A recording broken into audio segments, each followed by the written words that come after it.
स्वागत है आप सभी का। आज हम आप लोगों के लिए किरण अग्रवाल की एक कहानी लेकर आए हैं जिसका शीर्षक है दिल्ली दूर है।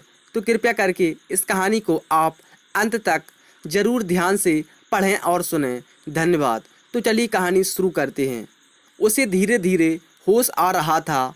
उसने जल्दी जल्दी अपनी आंखें खोलीं और बंद कीं। सिर अभी भी फिरकनी की तरह घूम रहा था। उसने कसकर अपने सीने को दोनों हाथों से दबा लिया। उसे लगा कि कहीं दिल उछल कर बाहर ना जा पड़े। यह क्या हो रहा है उसे? क्या वह डर गया है मंजिल के इतने करीब आकर? क्या वह अधिक हथियार डाल देना चाहता है?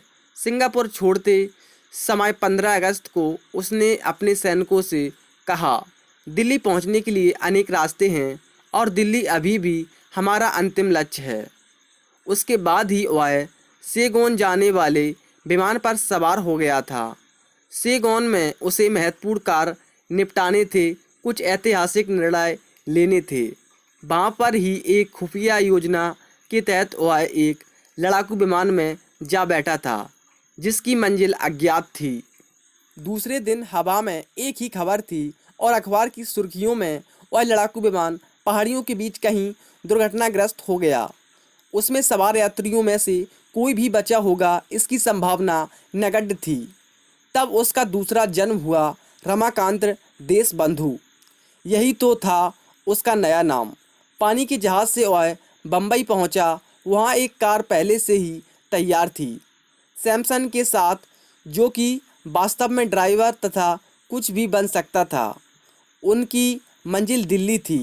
दिल्ली का लाल किला, जहां हाथ में तिरंगा लेकर उन्हें विजय परेड करनी थी, दिल्ली पास आती जा रही थी। अब भी दिल्ली में प्रविष्ट हो गए थे। लाल किले के बहुत ही करीब थे वे कि अंग्रेज़ सैनिकों ने उनकी कारों को चारों ओर से घेर लिया। एक अंग्रेज अफसर सीना फैलाए एक सफ़ेद घोड़े पर बैठा हुआ था। इसी बात का डर था उसे, लेकिन वह हर स्थिति के लिए तैयार था। उसने सैमसन की ओर देखकर अपनी गर्दन हिलाई। सैमसन ड्राइविंग सीट की ओर का दरवाज़ा खोल रहा था अंग्रेज अफसर से बात करने के लिए। तभी उसे एक तीव्र झटका सा लगा। उसे महसूस हुआ मानो वह अतल शून्य में गिरता जा रहा है। उसकी आंखें स्वतः ही बंद होती चली गईं। दूसरे ही क्षण उसने आंखें खोल दीं। उसका जी बुरी तरह मिचला रहा था। वह सांस ले रहा था, लेकिन सांस नहीं ली जा रही थी। पों पों पों पों एक कर्कश शोर था जो आरी की तरह उसके सिरों की नसों को काट रहा था। आवाज़ें थीं तरह तरह की, स्वर थे तीव्र, कोमल एवं मंद। साला बीच में लाकर खटारा खड़ी कर दी है। शायद बेहोश है, लेकिन होश आ रहा है। यह कार तो यहाँ थी नहीं, एकाएक किधर से आई? अरे ड्राइविंग सीट तो खाली है। यह तो पीछे बैठा है, तो फिर ड्राइवर किधर है? उसने आंखें पूरी तरह खोल दीं और सजग होकर बैठ गया। सैमसन, क्या हुआ? शब्द बीच में ही अटक गए हैं। चारों ओर वह आंखें फाड़ फाड़ कर देख रहा है। कहाँ है सैमसन? वह घोड़े पर बैठा अंग्रेज अफसर, वे अंग्रेज सैनिक कहाँ गए? वे सब? यह तो जगह भी वह नहीं लग रही है। चारों ओर ट्रैफिक का शोर है, तरह तरह की कारें, बसें और पैदल। यह सिर पर कंटोप सा पहले थ्री व्हीलर पर बैठे लोगों का अंतहीन हुजूम। अंग्रेज कोई नहीं दिख रहा था। सब भारतीय ही हैं, लेकिन फिर भी भारतीय नहीं हैं। ऊंची ऊंची इमारतें कहाँ से आई ये? अभी क्षण भर पहले तो यहाँ थी नहीं। ट्रैफिक पुलिस का एक सिपाही उसकी ओर आ रहा है। तुम्हारी तबीयत तो ठीक है? हाँ, मैं ठीक हूँ। यह कार बीच से हटाओ, ऑफिस आवर्स है, सारा ट्रैफिक जाम हो गया है। अब वह देखता है कि उसकी कार चौराहे के बीचों बीच खड़ी है, तिरछी होकर। कहीं तो कुछ गड़बड़ है, मगर कहाँ? अभी अभी तुरंत ही तो ड्राइविंग सीट वाला दरवाज़ा खोलकर बाहर निकला था। ये मिस्टर, ज़्यादा चालाक बनने की कोशिश मत करो। यह बाबा आदम के ज़माने की कार क्या किसी अजायब घर से चुरा कर लाए हो? आज 30 नवंबर ही है ना? हाँ है, लेकिन उससे क्या? आज वायसराय लॉर्ड बेवेल के साथ मेरा एम्प्लॉयमेंट है शाम के 4 बजे। लेकिन वह लेटर वह तो सैमसन ने ले लिया था अंग्रेज अफसर को दिखाने के लिए। अच्छा ठहरो, मेरे पास मेरा पासपोर्ट है। 2 दिनों पहले ही बम्बई आया था। यह लो।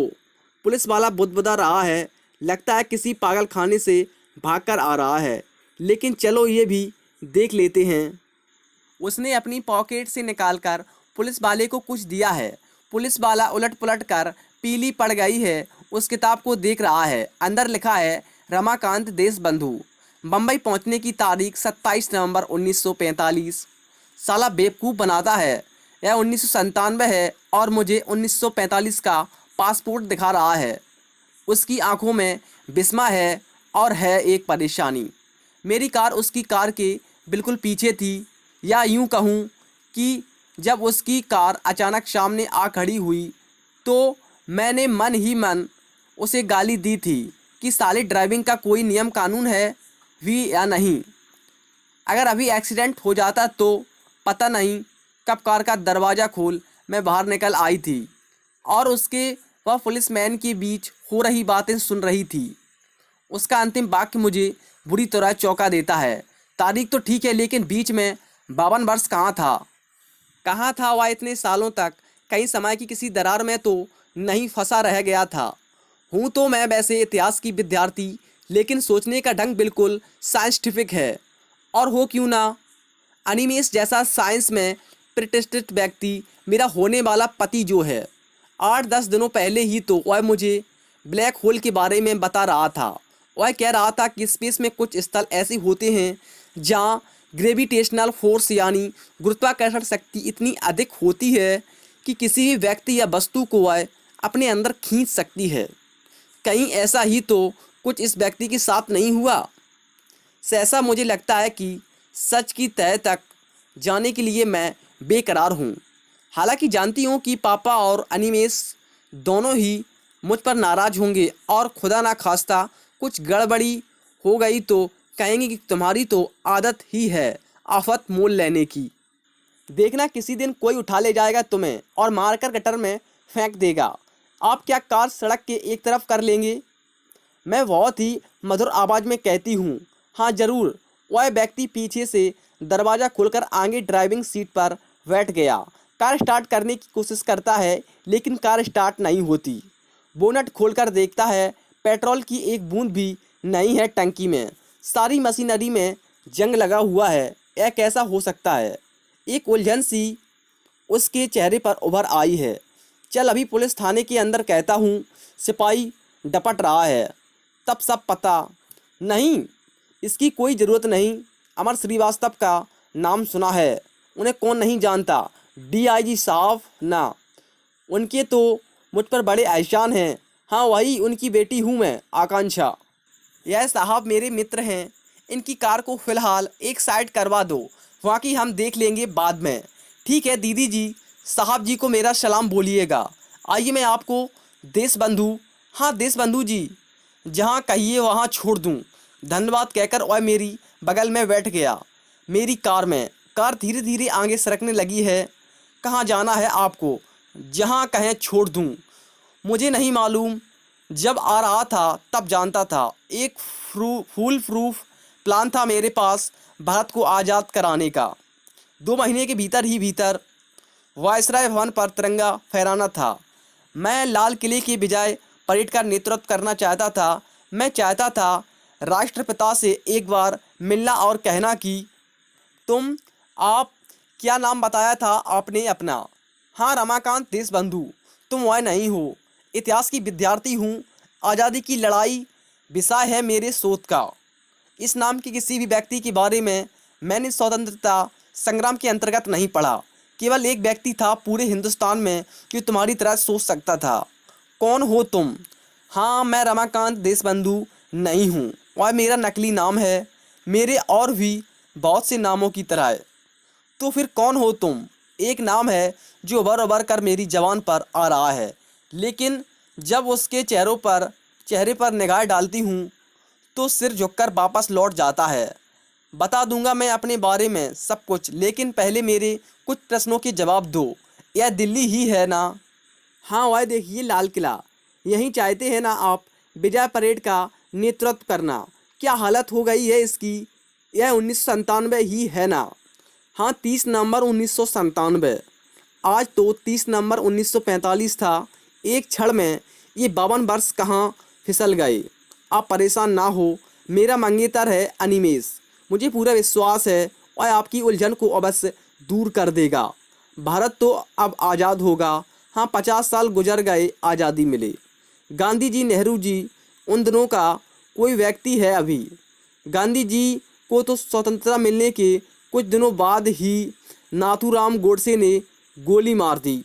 नेहरू जी को भी गुजरे अरसा हो गया। उनकी बेटी इंदिरा गांधी और फिर उनका बेटा राजीव गांधी प्रधानमंत्री बने।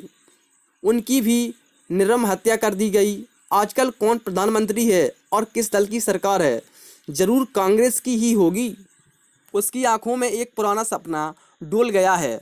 सच तो यह है कि आज की तारीख में कोई प्रधानमंत्री है ही नहीं। कुछ दिनों से त्रिशंकु सरकार थी, यानी कि बहुत से दलों ने स्वार्थवश आपस में मिलकर सरकार बनाई थी। वह टूटनी ही थी सो टूट गई।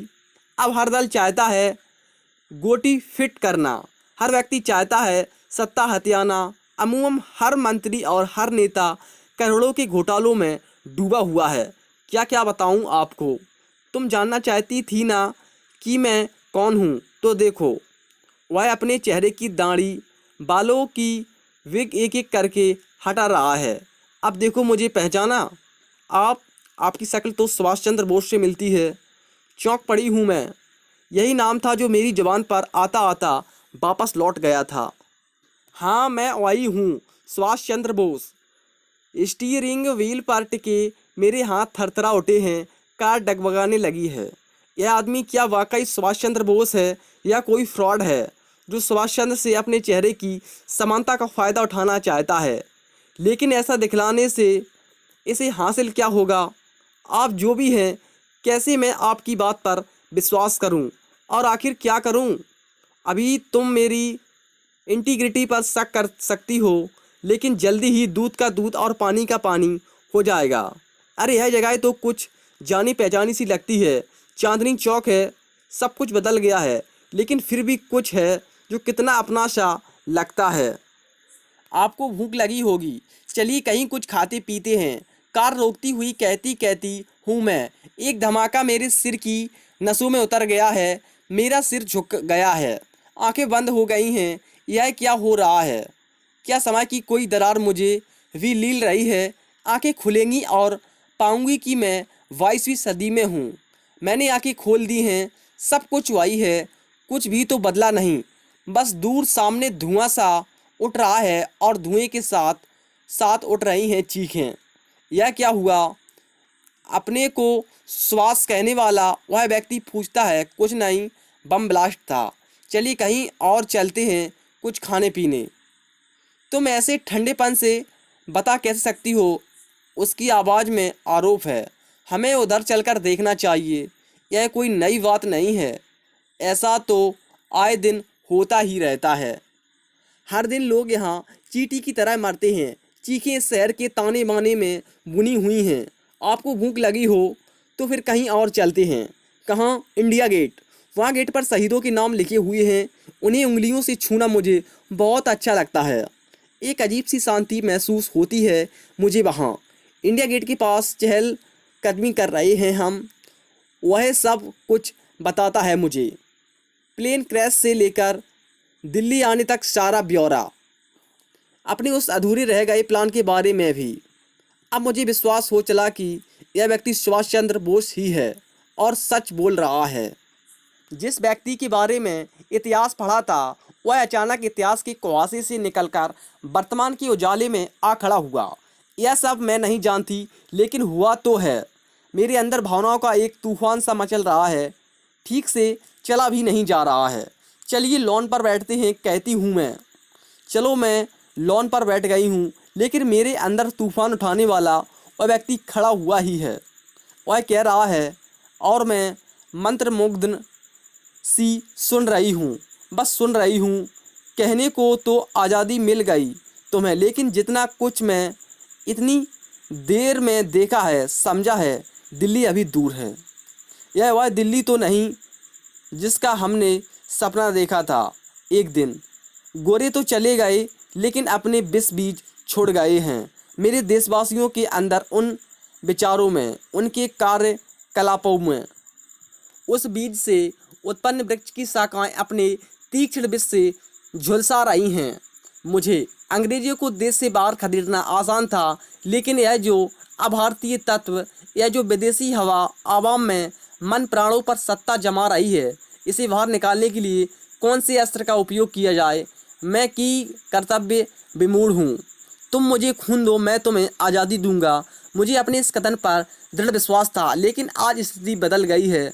आज खून बहाने की नहीं, खून बहने से रोकने की ज़रूरत है। यह लो मेरा पेन, मुझे एमिली ने दिया था 1941 में, जब मैं बर्लिन में उस आदमी के साथ था। इसे संभाल कर रखना, इसमें स्याही नहीं, मेरा लहू है। तुम्हें अपना सब कुछ खोकर भी यह लड़ाई लड़नी है। महत्वपूर्ण यह नहीं कि तुम सफल होती हो या असफल, मुख्य बात यह है कि तुमने दिल्ली से प्रयत्न किया या नहीं। उसकी आवाज़ सहमा कांपने लगी है। उसका समस्त जिस्म कांप रहा है, मानो कोई भूचाल आ गया हो। यह आपको क्या हो रहा है? मेरा वाक्य पूरा भी नहीं हो पाता और पल भर में उसके काले बाल सफ़ेद हो जाते हैं। उसके चेहरे पर झुर्रियाँ पड़ जाती हैं और एक अधेड़ व्यक्ति के स्थान पर मेरे सामने 100 साल झुकी कमर वाला एक वृद्ध आ खड़ा होता है। दूसरे पल वह भी नहीं। कहाँ गया वह व्यक्ति जो अपने को सुभाष कहता था? क्या प्रकृति का कोई करिश्मा था जिसकी तह तक विज्ञान की दृष्टि भी नहीं पहुँच पाई, या फिर थी उर्वर कल्पना? अगर वह महज कल्पना थी तो जहाँ वह 2 पल पहले खड़ा था वहाँ की घास आसपास की घास से अधिक हरी क्यों है? और उस जगह पर यूँ विचित्र से लाल रंग के छोटे छोटे फूल कैसे उगाए हैं?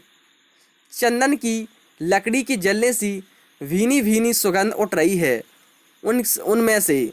घास पर रखे हाथ पता नहीं कब सरक कर मेरी गोद में आ गए हैं कि कोई चीज़ चुभती है उंगलियों के पोरों में।